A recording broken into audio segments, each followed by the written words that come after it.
Today we celebrate the Feast of the Guardian Angels. Now, in our day and age, the belief in angels has become a kind of litmus test for the faith.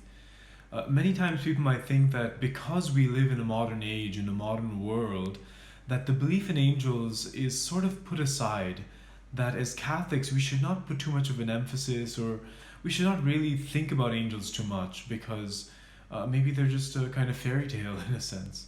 So when people read the scriptures and they see an angel mentioned, they might think, okay, this angel is only a kind of image for something psychological.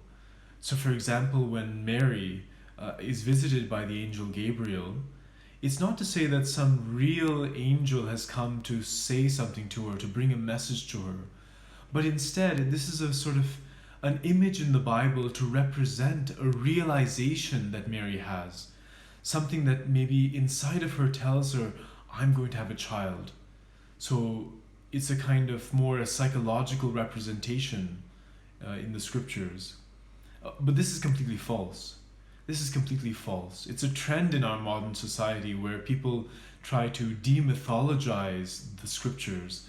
They try to find a way to remove anything that seems to them to be unscientific, for example. But the reality is that we, as Catholics, do believe in the reality of angels. We believe that these are real persons who are sent by God for our own sake, for our own good. The sad part about our life too is that while we as Catholics, or some Catholics might be more critical or unbelieving in angels, the ones today who do seem to believe in angels seem to be those of the New Age type. So you often find information about angels which come from a non-Christian source or non-Catholic source, and very often they give angels an undue place.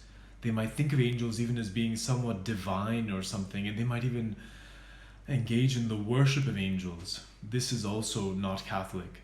Angels, although real entities, real persons, are not divine persons. They are not to be worshipped.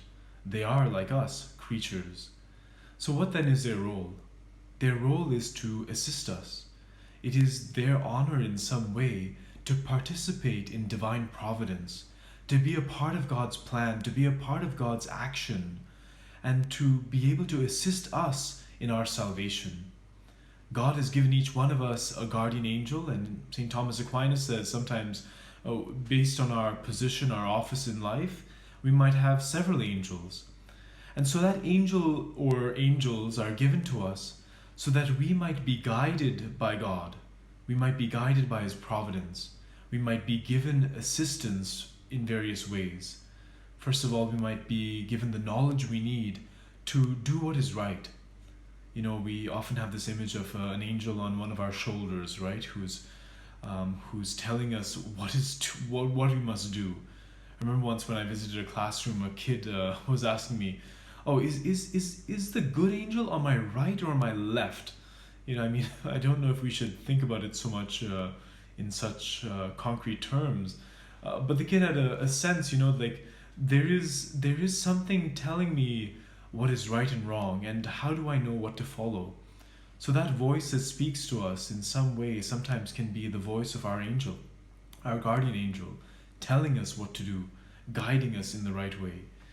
Sometimes this can be very subtle, and sometimes it can be much more direct. But either way, this guardian angel that's given to us is given to us for our salvation.